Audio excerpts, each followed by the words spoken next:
Bhagavate Vasudevaya. Om Namo Bhagavate Vasudevaya. Om Namo Bhagavate Vasudevaya. Om Namo Bhagavate Vasudevaya.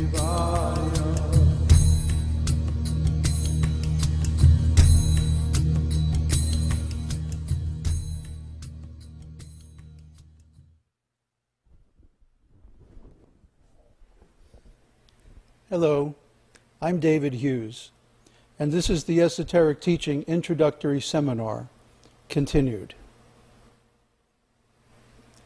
In our last video, we talked about the Vedas as the context of the esoteric teaching and of yoga, meditation, tantra, and other spiritual practices. Now in this session, I'd like to enlarge on that point and give a little bit more detail about how the teachings fit together.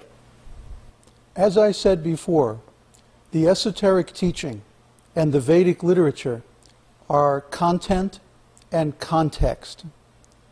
You cannot separate one from the other. The esoteric teaching is coming down through the chain of enlightened masters, master teachers, from one generation to the next. It's a living teaching, it's a mystery, and a mystery school forms around each master teacher in turn. So this is the living transmission of the esoteric teaching. At the same time, we have the literary transmission of the esoteric teaching through the Vedic literatures. One cannot exist without the other. The literary teaching will be misunderstood unless there is a living master teacher to exemplify it and to pass on the state of consciousness given by the esoteric teaching in person. At the same time, the lineage of the esoteric teaching could not exist without the context of the Vedic literature to give it background and also to safeguard it from alterations. So, just as trying to study yoga and tantra outside of the context of the esoteric teaching is sure to lead to false results, similarly, any attempt to study the esoteric teaching outside of the context of the Vedic literatures is going to lead to total confusion. Now, obviously, we cannot reconstruct the Vedic civilization as it was 5,000 years ago when the Vedic literatures were put to paper. But we can understand their intent and purpose, and with the help of the contemporary self-realized master teacher, we can adjust the teachings to the time and circumstance in order to get the same result. The master teacher knows the result and personifies that result. Therefore, we can be sure to get the original result by following the instructions of the master teacher in the context of the Vedic literatures of the esoteric teaching. Unfortunately, so far in the West, only a handful of teachers have given the original, complete esoteric teaching of yoga and tantra. Most have given only disconnected fragments and not made any reference to the original literatures, so we have no way of verifying the fidelity of their teaching. Any spiritual teaching is simply a means to an end. Just like an automobile or an airplane is a means to transport your body from one place to another. Similarly, yoga and tantra are a means of changing our consciousness from conditioned material consciousness to blissful, free, unconditional spiritual consciousness. So the idea of using yoga simply for physical conditioning is very limiting. It's ignorant, really. It ignores the true potential of yoga, which is to mitigate all material sufferings. Similarly, the idea of tantra being just about sex is completely misleading. The sexual teachings of tantra are only a very small part of the entire canon of the Tantras, and they are part of the Tantras that is very, very difficult to practice properly in today's atmosphere. So anyone who tries to practice the Tantras has to be familiar with the complete Tantric literature, and they have to also be aware of the threefold division of the Vedas into goodness, passion, and ignorance that we discussed before.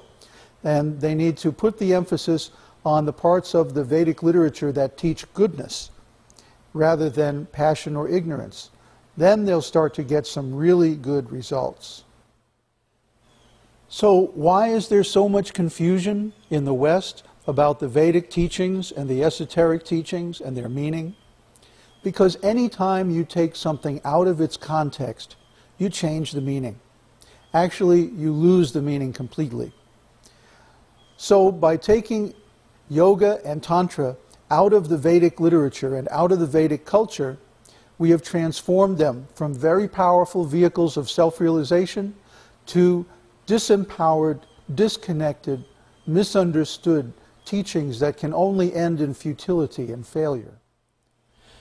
Remember, the esoteric teaching in particular, and the Vedic literatures in general, are not a sectarian, religious, or spiritual path. They are universal, and they are eternal. They were written down 5,000 years ago, but that's only because in Kali Yuga, people can't remember things properly, and so the original teaching would have been lost.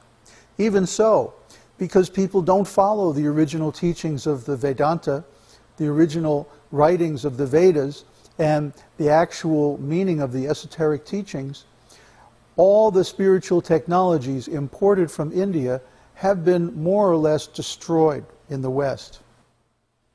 The real method of handing down Vedic knowledge from one generation to the next is through the disciplic succession of self-realized master teachers. In the Vedas, this is called parampara.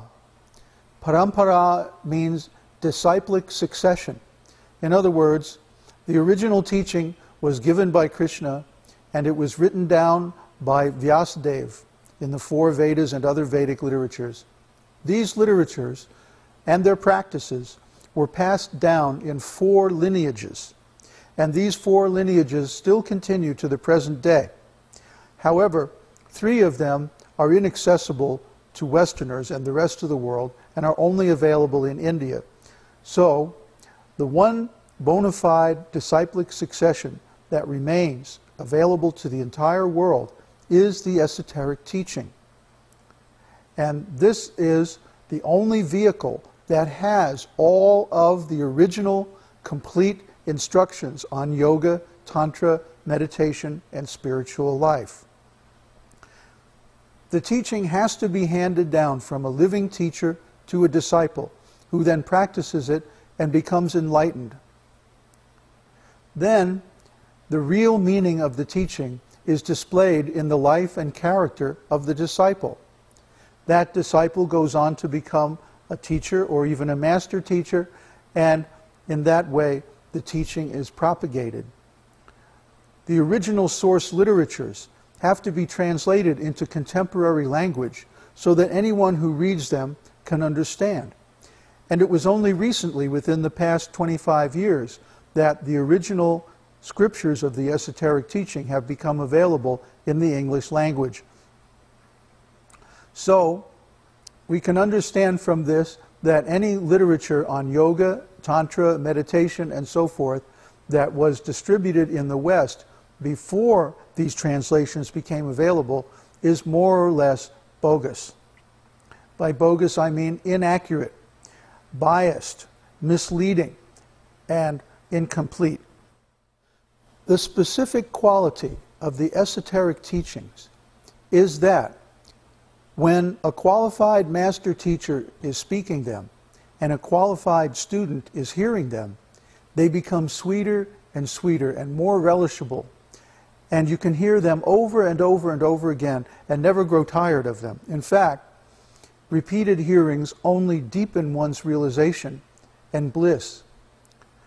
So we can understand that the actual esoteric teaching is a transcendental experience of association between a master teacher and a disciple. This is the eternal drama of the teaching.